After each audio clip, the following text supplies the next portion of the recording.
All right, good afternoon. We'll start off with a quick look back over the weekend, which was not certainly a weekend that I'm anxious to look back at, but you have to take the good with the bad, and certainly that was not anything that we want to put up there as a performance to be duplicated. But the fact of the matter is, Tennessee played well. We did not start very well. Our attention to detail, the fundamentals, clearly has to get better. We've got to coach our team better. If you look at it, it's in its entirety. A number of little things here and there. We certainly can't start the way we did, as I mentioned, in terms of spotting a really good team, 10 points. Guys battled, but again, you have to play clean against the top 10 team. We did not do that, and we got what you deserve in a game like that. If you don't play smart football, if you don't play clean,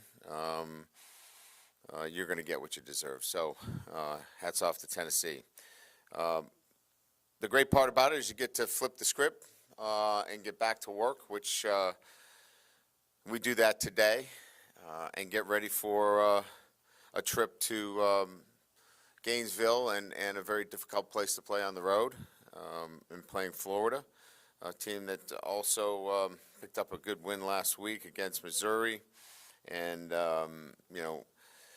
both first-year head coaches, certainly looking for consistency with their team. It's a really talented football team on offense. Clearly have an outstanding quarterback, and very similar to Hendon Hooker that we saw this weekend. Great size, strong arm, and is very dangerous. So a skilled quarterback, outstanding running backs, Johnson and Etienne, both game breakers. The strength to me on this Florida team is the offensive line.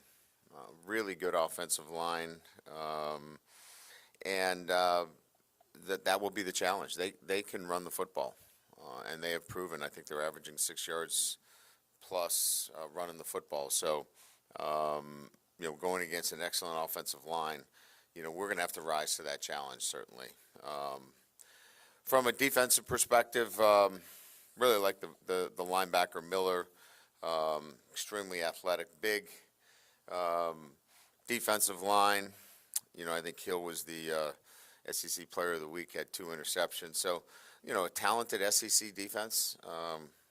Offensively, we're going to have to be obviously much more balanced than we were. But we'll go back to work. And look, we're right. You guys will probably laugh, but we're right in the middle of our process. We're working at it every single day, and it's a journey.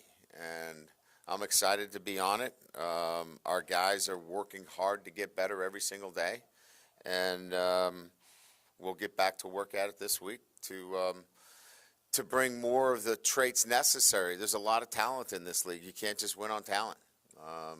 You got to win with, playing smart, and you've got to have a great attitude. You've got to have great focus, and those traits we'll keep working on, and look forward to bringing them, and we'll need to bring them to the Swamp this weekend. So, with that, we'll open up to questions.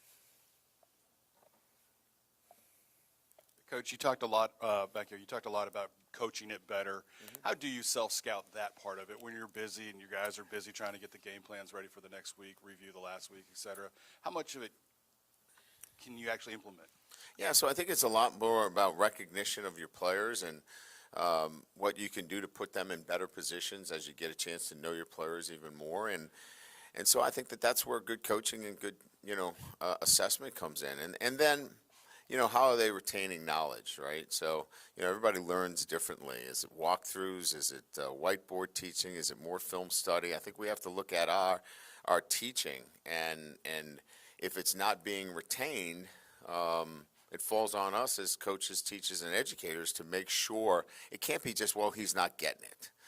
We have to look at and find out how can they get that and apply it and take it to the field. First, how's Will Campbell doing, and any update on Garrett Dellinger's MRI? And then also, didn't look like Harold Perkins was used pretty sparingly. Is there any main reason for that? 3 questions in one. You did a nice job. Really, it flowed very well. Good news on Will Campbell. Had a major test this morning that he passed. I think he's going to be released here in the next hour or so. We've got one more hurdle. We think if we pass that, which we're confident, we'll see what happens, things are trending in a really positive direction for Will. So we're really pleased. Garrett's got a second-degree MCL, so he'll be lost for this week and most likely next week. We're really thinking that it's probably a 2-week injury for Garrett Dellinger.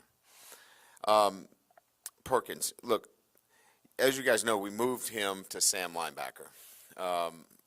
Last week was not a position where, and you know the game was a spread game. You got 2 receivers that are out on the numbers. Harold would have had to be standing out on the numbers playing the game as the Sam. We nickeled out. So we were in a nickel situation. We would have had to change his position back to inside linebacker for that game. We weren't going to do that. This is a game that suits him really well. You'll see a lot of Harold Perkins this weekend. Hi, Coach, right here. What was your reaction to Keyshawn scoring his first touchdown of the season? Yeah, I mean, you always want to see your guys do well. In particular, Keyshawn, who's really, trying to, do everything he can to be successful and help our team. So, yeah, you're obviously excited. You want to see more for him. But, yeah, no doubt, I think everybody was happy for him. Brian, you mentioned just the slow starts. Obviously, that's been kind of a thing all season. What maybe we'll go into actually trying to just start faster? Is it multifaceted in a lot of different phases, or is it simply offensively getting off to a better start? Yeah, I mean, I just wish I could give you a better answer. I thought we were prepared. The guys were excited as we were coming out to the field. I thought our preparation, I don't know that I would do anything different. We have to execute better. I mean, that's the way we started the game. We don't catch a ball that, we feel like in most instances that's a catch that, although it wasn't an easy catch, we had to go about 12 yards to get it. That's one that we normally make on a punt return. We've got guys in position. But look, it is what it is. We got off to a slow start again. We'll keep talking about how important it is, but that's execution more than being lethargic, and disinterested. That group was ready to play, but you still have to execute, and execution is in special teams, and in those 2 instances in particular, obviously it let us down. Coach, it's a disappointing thing about Saturday when you got a home crowd and you want them to impact the game, and you kind of take them out of the game immediately with those 2 special teams mistakes. No doubt. I think I talked to our team about it. I said, listen, one of the advantages we have is we've got a home crowd here, so let's get them working for you. But again, this is a process for our guys. We're learning. They're understanding that they have to bring more than just talent to the field, and we'll keep working at it. And what we have to do better is we have to be more purposeful, more intentional, and we'll keep working at it during the week. Coach, down here, as far as the offense is concerned, I know you said on Saturday no one's walking through the door. I think that was your comment. Can you run more read option? Are you afraid to have the quarterback run too much? What can you do to get the offense jump-started, do you think? Well, I mean, look, you watched the game as well as I did. Where were the problem areas? The problem areas is we moved the football between the 20s, but we didn't score in scoring zones. So if you really want to break it down, we have to be critically analyzing, key 3rd and 4th down situations and really high red zone. So, it's not really about plays as much as it's execution in those critical moments. And so really probably spending more time during the week in those critical situations in third and fourth down, and how we can support the group in that situation as well. We've got some new players on the offensive line. Maybe we have to do some more things. Maybe we can move the pocket. Maybe we have to protect with 7. Do some things like that as well. So I think it's really more about situational offense than it is adding anything. Matter of fact, I think we probably have to take some things out because we have to execute at a higher level, and maybe less is more, and maybe that's what we have to look at. Special teams, and just kind of picking up on your drift here, is that a lot of it is execution, but special teams seems to be something different each week. Going back to my first question, is it still just a learning process of who can do what and their ability to execute what they're asked to do on special teams, or in your review, has there been a larger issue that kind of seems to be repeating itself? Well, look, I mean, the areas that are pretty clear, you watch the game, right? I mean, we got to field the football and we got to tackle in space. Those are, clearly areas that we have to be able to, get guys to perform at that level. And so do we need to spend more time individually on things? Do we need to demand more from the individuals that are actually out there? There isn't like a whole group of other guys that are ready to play. I mean, we're playing front line. We got our starting linebackers on our punt routine, and we've got one of our best receivers returning, kickoff. So it's not like, we've got the JV team out there. These are our best guys, and we just have to stick with it and work at getting better. You talked this weekend about masking deficiencies in a way, kind of as a head coach in season. I'm curious, is that, like, do you look at a lot of personnel? Is that scheme? Is that play calling? Kind of how do you go about addressing that? Look, right around we're the halfway point, right? We're 6 games into it. Everybody knows their strengths and weaknesses, and then everybody knows your own strengths and weaknesses, right? Because you've been self-scouted and scouted. So I think it's important at this time of the season is that, you start to look at the areas that people want to attack, and you have to be creative. You have to be able to say, okay, they're going to attack us here. What's our answer? How are we going to help our players in this particular situation, whether it be offense, defense, or special teams? Are we better served with a 42-yard punt with a 4.6 hang time than a 58-yard punt that stretches our coverage? All of those things have to be considered across the board from an offense, defense, and special teams. And that's where you go back and look at it critically and say, how can we help our football team? Coach, this isn't a question about playing him now, but just since you got Walker Howard in the spring to now, how much has he improved? How much has he picked up on and learned since you started coaching him? I'd say every day that he's with us, there's more knowledge because I'm in the meetings with the quarterbacks, and he's got a great football knowledge. He's mentally strong. He believes he's better than every quarterback we have, which is awesome. I love that. And I don't mean that in any way other than he just has that kind of makeup, which is what you want. And he respects everybody in the room. But yeah, he's continues to develop, and we have a good feeling about him.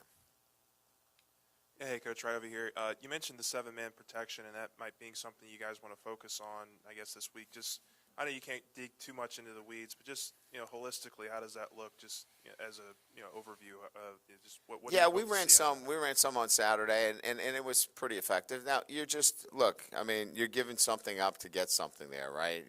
So you really have to put a lot on your receivers. They've got to find a way to get open.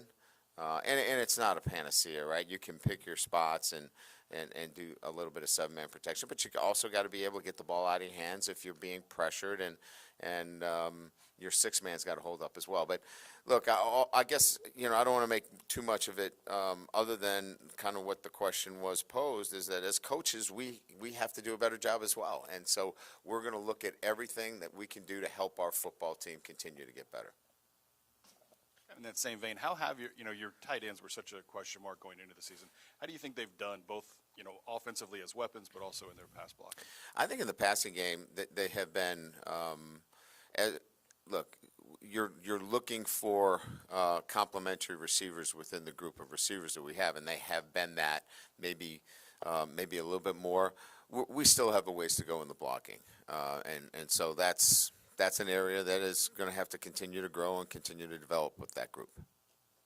Brian, with Dellinger out, will it be Bradford, or are you going to have an open competition this week? Or Yeah, so we're looking forward to our sixth combination on the offensive line. Look, I can tell you right now as I stand here, we've got four guys that we know for sure, and then the rest we'll have to kind of figure out. We really like Bradford inside. We lose a lot, in terms of his physicality, when we move him out to tackle. So, the ideal situation would be to get him back inside, but we're going to have to see, how this thing plays out during the week. I wish I could give you a better answer, but that's all we got right now. Coach, after going to Auburn and dealing with that crowd noise and everything, how do you think your team handled it, and now moving forward to another place that's, one of the loudest in the country? Yeah, I think we'll be okay. I mean, I think crowd noise has been okay for us. We seem to be a little bit more focused and locked in when we get that. You hate to talk in terms of, when you turn the music on and you get real loud, the guys pay attention more. But the fact of the matter is, they did a nice job in their preparation for Auburn, and they're going to have to do that here for Florida, because you're right. I mean, it's a crazy environment, and they're going to have to be locked in this week. Kind of to your opening stanza there, just are you where you thought you might be? And what do you say to a team after a loss like that, that gives them hope, I guess, going forward, but isn't too demoralizing? Yeah, well, look, there's going to be a lot of emotions, right? And emotion is part of, what happens after a win or a loss. What you have to make sure is that you have the right emotions. And the right emotions is that our guys care. And then redirect them into caring about the right things. Look, the line is long for those that want to win. The line is usually shorter for the line that says, are you willing to do the things necessary to win, right? That line's always a little shorter. So we just have to make sure that our guys are going to continue to do the little things necessary to win. And that's all. We want them to have emotions. They should be angry. They should be upset. But we have to redirect those emotions into caring about winning. And the process for us, we're just, we're six weeks into the season. This process is a process. And I know that's going to be a terrible quote for everybody, but that's the reality of it. And I'm okay with that, and we'll continue to work on, getting to where we need to get to. To that end, are you – obviously, you can't know everything when you take the job, but are you about where you thought you would be? When you finally discovered the positives and the shortcomings that you had as a program dealing with trying to get it back to a championship level? Well, look, let's be honest. I mean, I really didn't know the roster until I got a chance to examine the roster, and so I got a glimpse of it during the bowl prep. And then saw where we were at and knew that, okay, we got some work to do. And all I then really cared about is that the guys wanted to do the work necessary. And they have. And we're going to have some more good days, and we're going to have some more bad days. This isn't the first time that I'm going to have to stand in front of you, and we're going to have to answer a lot of questions about why didn't we do this and why. And that is all part of this, and I should have to. But the fact of the matter is, we're in the middle of teaching guys new habits, a new way of thinking, a new way of doing things, and they want to do it. But it's hard, but they're committed to doing it. Ryan, you mentioned just Florida's offensive line, the run game. Yeah. Obviously, gave up over 200 yards rushing against Tennessee. Do you have any level of concern with what these, or something you need to change on run defense after a game like that heading into Florida?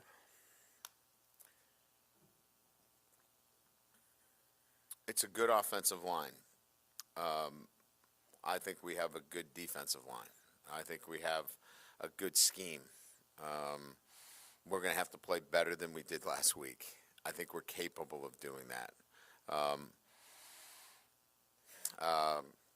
That's why you play these games. That's why you prepare. We have to prepare really well. I mean, we have to play better than we played last week, or we're going to give up too many yards and we're going to have a hard time winning the game. But I have confidence in our group. I think they're going to respond.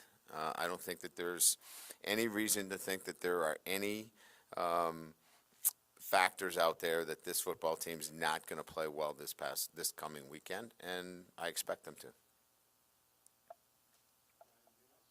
Good. All right. Thank you.